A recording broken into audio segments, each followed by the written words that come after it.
नमस्कार दोस्तों, मेरा नाम है मोहित और स्वागत है आपका हमारे YouTube चैनल में। दोस्तों, हमने पिछले वीडियो में मौलिक अधिकारों के पार्ट 1 में देखा और हमने 3 मौलिक अधिकारों को पढ़ा। आज हम जो आगे के जो 3 मौलिक अधिकार हैं वो पढ़ेंगे। पिछली वीडियो में हमने समता का अधिकार, स्वतंत्रता का अधिकार, शोषण के विरुद्ध अधिकार को पढ़ा। अब हम धार्मिक स्वतंत्रता का अधिकार, सांस्कृतिक एवं शिक्षा का अधिकार और संवैधानिक उपचारों के अधिकार को पढ़ेंगे और डिटेल में समझने का प्रयास करेंगे और इससे पूछे जाने वाले सारे क्वेश्चन को टैकल करेंगे। तो चलते हैं चौथे अधिकार की तरफ, धार्मिक स्वतंत्रता का अधिकार, जो आर्टिकल 25 से 28 तक है। जो आर्टिकल 25, 26, 27 और 28 में है। भारत एक धर्मनिरपेक्ष राष्ट्र है। भारत एक धर्मनिरपेक्ष राष्ट्र है, अर्थात भारत का कोई धर्म नहीं है। भारत में सभी धर्म बराबर हैं, लेकिन भारतीय जनता को धार्मिक स्वतंत्रता का अधिकार दिया गया है। तो चलते हैं अनुच्छेद 25 की तरफ। अनुच्छेद 25 में किसी भी व्यक्ति को धर्म को मानने और उसका प्रचार करने और उसका आचरण करने की स्वतंत्रता है। अर्थात अनुच्छेद 25 में धर्म को मानने, उसका आचरण करने तथा उसका प्रचार करने की स्वतंत्रता है। अनुच्छेद 26 में है धार्मिक प्रबंधन या धार्मिक क्रियाकलाप की स्वतंत्रता। अनुच्छेद 27 में है धर्म संपोषित का अधिकार और अनुच्छेद 28 जनता को यह अधिकार देता है कि वह धार्मिक शिक्षा और उपासना में उपस्थित हो सकते हैं। देखो, हम हमेशा कीवर्ड याद करते हैं। अनुच्छेद 25 में क्या है? धर्म को मानने, आचरण करने और प्रचार करने। धर्म को मानना, आचरण करना और प्रचार करना। 26 में है धर्म का प्रबंधन या क्रियाकलाप की स्वतंत्रता। 27 में है धार्मिक संपोषित की स्वतंत्रता और 28 में है जो शिक्षा है धार्मिक शिक्षा और उपासना की स्वतंत्रता। और ऐसे आपको ये कीवर्ड्स याद करने हैं जिससे आपको ये लंबे समय तक याद रहेंगे। लंबी लाइंस आप याद करोगे, रटोगे तो आपको लंबे समय तक याद नहीं रहता। इसके बाद है सांस्कृतिक एवं शिक्षा का अधिकार। इसके बाद है सांस्कृतिक एवं शिक्षा का अधिकार, जो आर्टिकल 29 और 30 में है। सांस्कृतिक एवं शिक्षा का अधिकार आर्टिकल 29 और 30 में है। यह अधिकार केवल अल्पसंख्यकों को दिया गया है। इसके अंतर्गत जो 29 और 30 हैं आर्टिकल, इनमें जो अधिकार होंगे ये केवल अल्पसंख्यकों के लिए दिए गए हैं। अगर आपसे कोई क्वेश्चन पूछ ले कि भाई कौन सा अधिकार है जिसके अंतर्गत केवल अल्पसंख्यकों को ही दिए गए हैं जो अधिकार, आप वहां बताओगे कि सांस्कृतिक एवं शिक्षा का अधिकार। ठीक है, सांस्कृतिक एवं शिक्षा संबंधी अधिकार जो आर्टिकल 29 और 30 में है। चलते हैं, आर्टिकल 29 में अल्पसंख्यकों का हितों का संरक्षण है। मतलब जो भी उनके हित होंगे, उनके जो संरक्षण सुरक्षा के लिए है, वो आर्टिकल 29 में है। और इसके बाद जो आर्टिकल 30 है, जो आर्टिकल 30 है, उसमें अल्पसंख्यकों के शिक्षा संबंधी प्रावधान का संरक्षण है। जो आर्टिकल 29 है उसमें अल्पसंख्यकों के हितों का संरक्षण है और जो आर्टिकल 30 है उसमें अल्पसंख्यकों के जो शिक्षा है, उनके जो संबंधित प्रावधान है, उनका संरक्षण आर्टिकल 30 में है। ठीक है, जो आर्टिकल 29 और 30 है ये अल्पसंख्यकों से रिलेटेड है। इसके बाद आर्टिकल 31 आता है, 31 आता है, जिसमें संपत्ति का अधिकार था, लेकिन उसे अनुच्छेद 301 के तहत कानूनी अधिकार बना दिया गया है और मौलिक अधिकारों की सूची से हटा दिया गया है। इसलिए इसके बाद हम चलते हैं सीधे संवैधानिक उपचारों के अधिकार पर, जो आर्टिकल 32 में है। देखो, सबसे पहले इससे बहुत इंपॉर्टेंट क्वेश्चन पूछ लिए जाते हैं। डॉक्टर भीमराव अंबेडकर ने संवैधानिक उपचारों के अधिकार को संविधान की आत्मा कहा है। ठीक, देखो, प्रस्तावना को संविधान की आत्मा कहते हैं। प्रस्तावना को संविधान की आत्मा कहते हैं। जो डॉक्टर भीमराव अंबेडकर जी हैं, उन्होंने संवैधानिक उपचारों के अधिकार को संविधान की आत्मा कहा है। ठीक है। नॉर्मली संविधान की आत्मा प्रस्तावना को कहते हैं और डॉक्टर भीमराव अंबेडकर ने संविधान की आत्मा संवैधानिक उपचारों के अधिकार को कहा गया है। दो क्वेश्चन बनते हैं, संविधान की आत्मा प्रस्तावना, डॉक्टर भीमराव अंबेडकर ने संवैधानिक उपचारों के अधिकार को संविधान की आत्मा कहा। जब डॉक्टर भीमराव अंबेडकर का नाम ऐड हो जाए तो संविधान की आत्मा संवैधानिक उपचारों का अधिकार है, और अगर डॉक्टर भीमराव अंबेडकर जी का नाम नहीं है तो संविधान की आत्मा प्रस्तावना को कहा गया है। ठीक, कंफ्यूज नहीं होना है, सिंपल है, क्लियर। इसके बाद चलते हैं संवैधानिक उपचारों के अधिकार पर।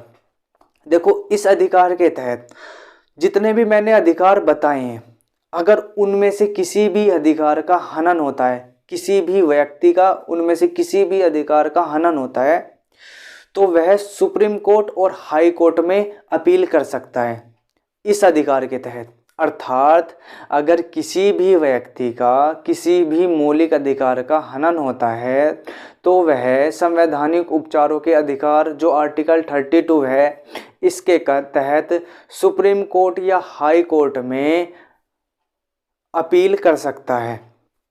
ठीक, और जो सुप्रीम कोर्ट और हाई कोर्ट है वो 5 प्रकार के रिट या आदेश जारी करते हैं मौलिक अधिकारों की सुरक्षा के संबंध में।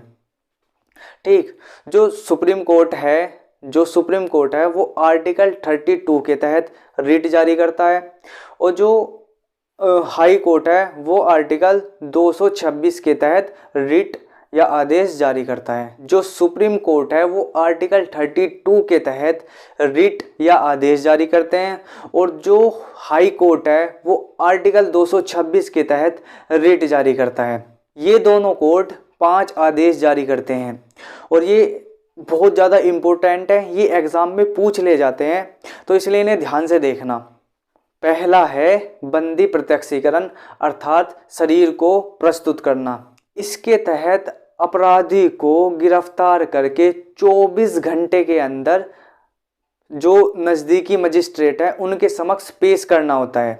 ठीक है, बंदी प्रत्यक्षीकरण मतलब कि शरीर को प्रस्तुत करना। इसके तहत गिरफ्तार किए हुए व्यक्ति को या अपराधी को जो नज़दीकी मजिस्ट्रेट है उसके समक्ष पेश करना होता है 24 घंटे के अंदर। इसके तहत अपराधी को गिरफ्तार करके 24 घंटे के भीतर नज़दीकी मजिस्ट्रेट के समक्ष पेश करना होता है। इसके बाद दूसरा है परमादेश। परमादेश मतलब हम आदेश देते हैं। परमादेश सरकारी अधिकारियों के लिए एक आदेश होता है जिसमें उन्हें अपने कर्तव्यों का पालन करने के लिए बाध्य किया जाता है। परमादेश मतलब हम आदेश देते हैं। आदेश किसे दे रहे हैं? सरकारी अधिकारियों को, और किस लिए? उन्हें उनके कर्तव्यों की पालन करने के लिए बाध्य करने के लिए। ठीक है, जो उनके कर्तव्य उन्हें पालन करने के लिए बाध्य करना। इसके बाद है प्रतिषेध। प्रतिषेध मतलब रोकना।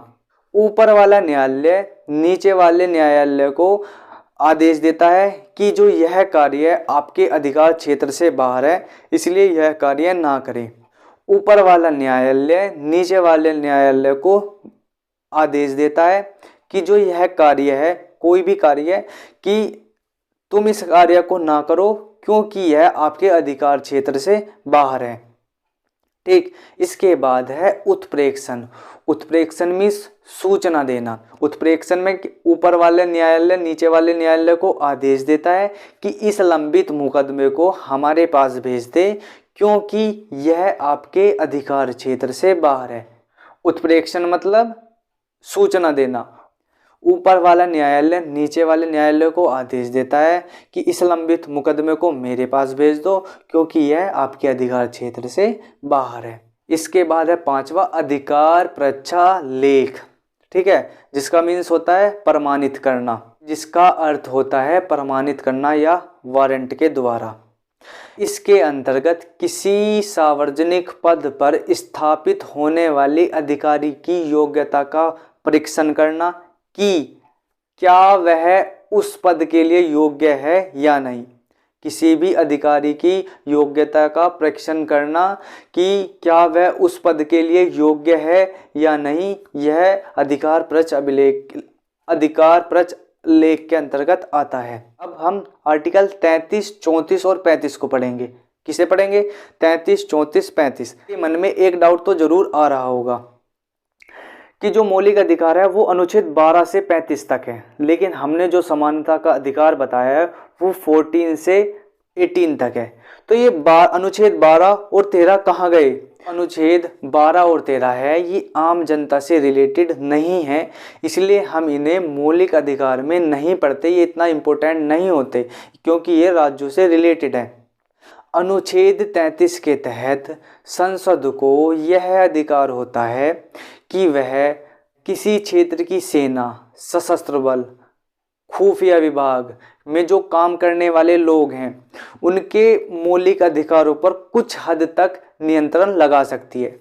आर्टिकल 33 के तहत संसद को यह अधिकार होता है कि वह किसी क्षेत्र में सेना, सशस्त्र बल या खुफिया विभाग में काम करने वाले लोगों के मौलिक अधिकारों पर कुछ हद तक नियंत्रण लगा सकती है। अनुच्छेद 34 में संसद को यह अधिकार होता है कि किसी भी क्षेत्र में अगर मार्शल लॉ या सैनिक कानून लगा है तो उस क्षेत्र के जो नागरिक हैं उनके मौलिक अधिकारों पर संसद रोक लगा सकती है या नियंत्रण लगा सकती है।